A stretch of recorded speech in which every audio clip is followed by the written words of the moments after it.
नमस्कार, welcome to career 247। मैं हूं प्रशांत धवन। नाउ रिसेंटली भारत ने एक ऐसा स्टेप चला है जिससे यूरोप बिल्कुल शॉक रह जाएगा। जिस फ्यूल को यूरोप ने सैंक्शन किया था, भारत ने उसी फ्यूल को चाइना को बेचना स्टार्ट कर दिया है और ये कई सालों में पहली बार हुआ है। यहाँ पे आप देख पाओगे कि भारत ने एक डीजल का कार्गो भेज दिया है टू चाइना 4 साल में पहली बार। और आप एक बात नोट करना, हेडलाइंस में क्या लिखा है, India's Russia backed Nayara energy sends diesel cargo to China. Now जो डीजल हमने बेचा है ना चाइना को, ये उसी रिफाइनरी में बना है जिसको यूरोप ने सैंक्शन से हिट किया था आज से 3 हफ्ते पहले। अगर आप मेरी वीडियोस प्रॉपरली फॉलो करते हैं कंटिन्यूटी के साथ, बिकॉज जब टॉपिक्स में कंटिन्यूटी होती है तभी मजा आता है। You can follow the news properly, आपको पता होता है। अच्छा, पिछले कई महीनों से मैं ये फॉलो कर रहा हूं, अब फाइनली यहां पर ये डेवलपमेंट हुई है। तो जिस गुजरात की रिफाइनरी को यूरोपियन यूनियन ने सैंक्शन से हिट किया था और ये कह दिया था कि इस रिफाइनरी से बना हुआ, प्रोसेस हुआ पेट्रोल, डीजल या कोई भी और प्रोडक्ट हम परचेज नहीं करेंगे, क्योंकि इस रिफाइनरी में शेयर है, स्टेक है रशियन गवर्नमेंट का।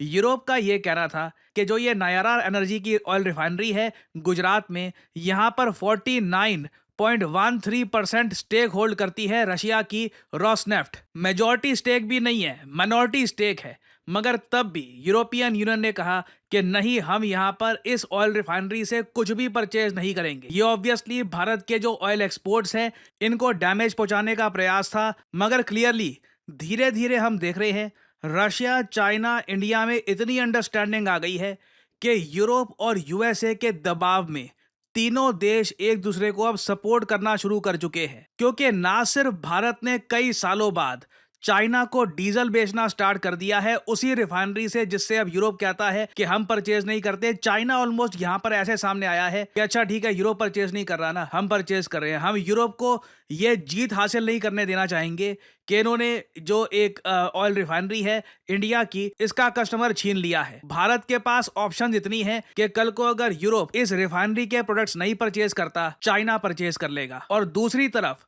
चाइना ने ना कई सालों से भारत को लेकर यूरिया एक्सपोर्ट पर बैन लगा रखा था। यूरिया आपको पता होगा खेती में बहुत ही ज्यादा यूज होता है। यूरिया के इंपोर्ट की अगर मैं बात करूं तो भारत दुनिया का नंबर 1 इंपोर्टर है यूरिया का। हमारे यहाँ यूरिया हम प्रोड्यूस करते नहीं है। जैसे आप देख पाओगे इस टेबल में, भारत दुनिया का नंबर 1 बायर है यूरिया का। नंबर 2 पे ब्राजील है, फिर यूरोपियन यूनियन खुद आपको दिख जाएगा, यूएसए भी दिख जाएगा। अब यहाँ पे आप सोचोगे वेट, यूरिया के मामले में यूएसए भी इंपोर्टर है? जी हाँ, इंपोर्टर है। और आपको पता है यूएसए कहाँ से परचेज करता है यूरिया? रशिया से। इधर आप देख पाओगे न्यूयॉर्क टाइम्स का आर्टिकल है, tariffs on Russia could hurt very US farmers. USA के किसानों ने बोल रखा है ट्रंप को कि देखिए, यूरिया की हमको बहुत ही ज्यादा आवश्यकता है। यूरिया और यूरिया अमोनियम नाइट्रेट पर सैंक्शंस इंपोज मत कर देना। और आज भी यूएसए आप देख लीजिए, $1.3 बिलियन वर्थ फर्टिलाइजर जिसमें यूरिया अमोनियम नाइट्रेट आता है, ये रशिया से परचेज कर रहा है। ये बहुत बड़ी बात है कि एक ऐसी चीज जो चाइना भी एक्सपोर्ट करता है, चाइना दुनिया में तीसरा सबसे बड़ा एक्सपोर्टर है यूरिया का, मगर चाइना ने भारत के एक्सपोर्ट्स पर रोक लगा रखी थी लंबे समय से। अब चाइना ने कई सालों के बाद कहा है कि हम लोग यूरिया भारत को भी बेचना स्टार्ट करेंगे। ये भारत के किसानों के लिए एक बहुत अच्छी न्यूज़ है। एक ऐसे टाइम में जब भारत के पीएम ने ओपनली कहा है कि हम पे प्रेशर डाला जा रहा है कि हम अपनी मार्केट खोल दे जिससे हमारे किसानों को लॉस होगा। हम ऑब्वियसली यहाँ पर ट्रम्प के टैरिफ्स की यहाँ पर बात कर रहे हैं। उसी टाइम चाइना का जो ये यूरिया वाला मूव है ना, ये सुनने में इतना ग्लैमरस नहीं लगता कि जी यहाँ पे सोल्जर्स डिप्लॉय कर दिए, ये हो गया। मगर इससे भारत को मिलियंस ऑफ डॉलर्स का फायदा होगा, क्योंकि चाइना रिलेटिवली सस्ते दामों पर यूरिया बेचता है। और तरक्की सिर्फ इसी बात पे नहीं हो रही, आप देखोगे बहुत ही जल्द, मोस्ट प्रोबेबली कुछ ही दिनों में, चाइना के जो विदेश मंत्री हैं वांग यी, ये भारत में आएंगे। एजेंडा क्या है? भारत और चाइना का जो बॉर्डर डिस्प्यूट है ये रिजॉल्व करवाना है। ये मैं आपको बता दूं, प्रधानमंत्री मोदी की अपनी तरफ से पूरी कोशिश है कि इनके कार्यकाल में भारत चाइना का जो बॉर्डर इशू है ना, ये रिजॉल्व हो जाए। अगर ये रिजॉल्व हो जाता है ना, मैं आपको ये बता दूं, उससे हमारी जो ईस्टर्न बॉर्डर है वहां पर टेंशन बहुत ज़्यादा कम हो जाएगी। हम पाकिस्तान पे ज़्यादा फोकस कर पाएंगे और मोरओवर ये यूएस के लिए बहुत बड़ा सेटबैक होगा। ये मैं बहुत ही एक बेसिक जियोपॉलिटिकल इक्वेशन की बात कर रहा हूं। इंडिया और चाइना के बेहतर होते हुए रिलेशंस ये यूरोप और यूएसए को बिल्कुल सूट नहीं करते।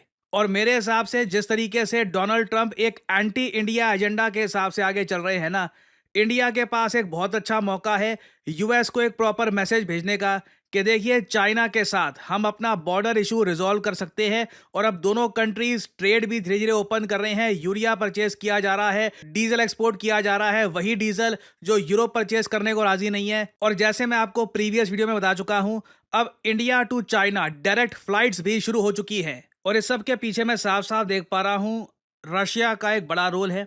जब चाइना के विदेश मंत्री भारत में आएंगे ना, उसी टाइम आप अगर देखो भारत के विदेश मंत्री डॉक्टर एस जयशंकर ये इस वक्त मॉस्को में है, रशिया से बातचीत चल रही है। मैं वैसे आपको ये बता दूं अभी कंफर्म हुआ नहीं है, बट रशियन जियोपॉलिटिकल सर्कल्स में ये एक डिस्कशन ऑलरेडी स्टार्ट हो चुका है कि भारत हो सकता है कि पहला बायर बने S-500 का। या तो S-500 missile defence system India purchase करेगा, या फिर S-400 मिसाइल डिफेंस सिस्टम की और बैटरीज इंडिया परचेज कर सकता है रशिया से, क्योंकि रिसेंटली अगेंस्ट पाकिस्तान S-400 ने कमाल की परफॉर्मेंस दिखाई थी। और अगर यहाँ पे आप लोग सोच रहे हैं कि जो डेवलपमेंट्स देखने को मिल रही है, ऐसे तो लग रहा है कि क्वाड अलायंस भी रिस्की अब हो गई है। और ओवरऑल अब ऐसा होगा कि अब डोनाल्ड ट्रंप बस प्रो पाकिस्तान रहेंगे, इंडिया और यूएस के रिलेशंस खराब हो जाएंगे। देखिए नहीं, रिसेंटली भारत के पूर्व डिप्लोमेट, जो डिप्लोमेट्स हैं ना, आप इनके इंटरव्यूज हमेशा पढ़ा करिए, क्योंकि बहुत ज़्यादा अच्छी इंसाइट होती है इनकी। जो रियल बातें हैं काफ़ी बार ये बताते हैं। तो हमारे जो एक फॉर्मर डिप्लोमेट है भारत के, विकास स्वरूप साहब, इन्होंने एक बात बोली है कि अभी यूएस का जो रिलेशनशिप है पाकिस्तान के साथ, ये बहुत शॉर्ट टर्म है। इन्होंने खुल के बोल दिया मेन रीजन यूएस और पाकिस्तान के रिलेशंस के स्ट्रांग होने का है कि फाइनेंशियल गेन, पैसा मिल रहा है डोनाल्ड ट्रंप की फैमिली को। हालांकि अब ऐसी चीज यूएसए में ये लोग कैसे बर्दाश्त करते हैं ये समझ से बाहर है।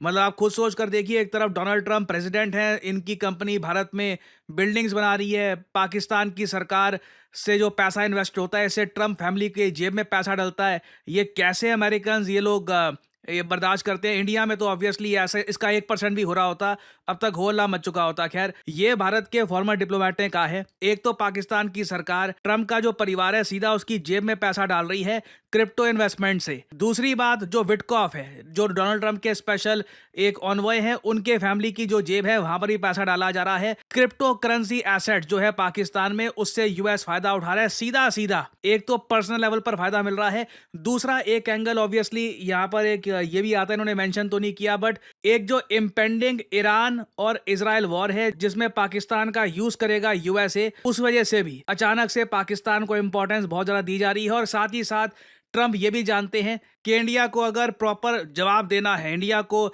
ये बताना है कि डोनाल्ड ट्रंप इनसे खुश है नहीं, तो अगर ये पाकिस्तान की तारीफ करेंगे तो अपने आप भारत में लोग नाराज हो जाएंगे। तो ये सारी बातें हमारे देश के फॉर्मर डिप्लोमेट विकास स्वरूप साहब ने कही है। इन्होंने आगे ये भी कहा है कि भारत के साथ ना यूएसए का रिलेशन अभी भी स्ट्रैटेजिक है, लॉन्ग टर्म है। ये ट्रम्प 2.5-3 साल के लिए हट जाएगा, उसके बाद एक स्टेबल अगर प्रेसिडेंट आ जाता है जो अचानक से पैसे के पीछे इतना नहीं भाग रहा, तो वापस इंडिया यूएस रिलेशन काफी हद तक स्टेबिलिटी की तरफ चला जाएगा। अनलेस एक मुझको ये बात बोलनी पड़ेगी, डोनाल्ड ट्रंप कोई लॉन्ग टर्म डैमेज ना कर ले। मैंने आपको याद है प्रीवियस वीडियो में बताया था कि इंडिया ने जो एग्रीमेंट्स कर रखे हैं यूएसए के साथ, बैका, लेमोआ, कॉमकासा, GSOMIA, अगर उनमें से एक या दो एग्रीमेंट से भारत पीछे हो जाता है, वो एग्रीमेंट तोड़ देता है, फिर मैं कहूंगा तब एक बड़ा लॉस हो जाएगा। तब वो जो डैमेज ट्रम्प करके चले जाएंगे, आने वाले 3 यूएस प्रेसिडेंट भी हो सकता है कि रिकवर ना कर पाए। तो फॉर द टाइम बिंग, अभी के लिए तो मैं कहूंगा 2025 में अभी भी लग रहा है कि इंडिया यूएस के रिलेशंस लॉन्ग टर्म है, स्ट्रैटेजिक हैं। जो यूएस पाकिस्तान के साथ कर रहा है ये एक शॉर्ट टर्म फायदा है, और काफी हद तक डोनाल्ड ट्रंप की पर्सनल भी यहाँ पर एक आप कह लीजिए इंटेंशन दिखती है पाकिस्तान के साथ करीबी बढ़ाने की। तो यहाँ पर विकास स्वरूप ने कहा है कि अभी के लिए बस एक तूफान सा आ रखा है, ये कोई रप्चर नहीं है, कोई ऐसा नहीं है कि सब कुछ खराब हो रखा है। तूफान आया है, तूफान चला भी जाता है एक टाइम पर। You just have to wait out the storms, all storms eventually pass. सारे तूफान एक टाइम पे आके चले जाते हैं। तो देखना यहाँ पर ये होगा ये तूफान डैमेज कितना करता है, that will be very interesting. तो अभी देखिए इस टॉपिक से रिलेटेड अपडेट्स आएंगी बहुत सारी, कुछ नई अपडेट आती है तो मैं आपके लिए वीडियोस लाता रहूंगा। बहुत कुछ होगा अभी। अब RIC की मीटिंग होगी मोस्ट प्रोबेबली चाइना में। लग तो ये रहा है कि PM मोदी US ना जाकर चाइना में जाए, बहुत कुछ होने वाला है। एंड अगेन मैं प्रॉपरली गेज करता रहूंगा कि ट्रंप ने इंडिया यूएस रिलेशंस को किस हद तक डैमेज किया है, कि ये रिकवर हो भी पाएंगे या नहीं हो पाएंगे। So I will keep making updated videos for you all. Finally मैं आप सबको ये बता दूं, करियर 247 की स्किल महोत्सव सेल स्टार्ट हो चुकी है। यूजुअली आप देखोगे करियर 247 के सभी कोर्सेज का जो डिस्काउंट है 10% का आपको मिलता है। After using the code PD10 ये डिस्काउंट बढ़कर 20% कर दिया गया है। सिर्फ कुछ ही दिन के लिए ये सेल होगी, उसके बाद ये सेल खत्म कर दी जाएगी। आपको यहाँ पे देख पाओगे ये प्राइसेस में डिफरेंस मिलेगा, चाहे आप फुल स्टैक डेवलपर का course, data science, generative AI, और याद रखिएगा करियर 247 जो भी स्किलिंग कोर्सेज ऑफर करता है इसमें artificial intelligence at the core होता है, क्योंकि बिना आर्टिफिशियल इंटेलिजेंस की इन्वॉल्वमेंट के खुद को अपस्किल करना आज के समय पॉइंटलेस है। तो आपको यहाँ पर करना क्या है, वीडियो के कमेंट सेक्शन में जाइए, यहाँ पे आपको मिल जाएंगे ये लिंक। अगर आप डेटा एनालिटिक्स की फॉर एग्जांपल आप स्किल एक्वायर करना चाहते हैं तो यहाँ पे ये डेटा एनालिटिक्स कोर्स जो है इसके लिंक पर करिए क्लिक, आपके सामने ये पेज ओपन हो जाएगा। यहाँ पे अपना नाम, ईमेल नंबर, फ़ोन नंबर और जो डिस्काउंट कोड है ऑब्वियसली PD10 डालिए और अप्लाई कर दीजिए। करियर 247 की तरफ से आपको कॉल आएगा, आप वहां पर पूछ सकते हैं कि करियर 247 का जो सर्टिफिकेशन है data analytics with generative AI ये आपकी कैसी हेल्प करेगा, आपको क्या क्या स्किल्स मिलेगी। क्योंकि आज के समय मैं साफ साफ बता दूं, अगर ये सोच रहे हो कि ग्रेजुएशन करके जॉब मिल जाएगी तो नहीं हो रहा है ऐसे। ग्रेजुएशन के साथ साथ आपसे स्किल्स भी मांगी जाएंगी। रेज्यूमे आपका जितना इंप्रेसिव होगा उतना आपको इजीली अच्छी जॉब मिल सकती है, आपकी सैलरी बढ़ सकती है। You can improve your career overall, keep up skilling yourself. So अगर आप इंटरेस्टेड हैं इनमें से किसी भी कोर्सेज में, data science, data analytics, anything, go for it, apply, बात करिए कंसल्टेंट से and start building your career. So इसी नोट के साथ यह है वीडियो का अंत। Thank you for listening and as I always say, may the gods watch over you.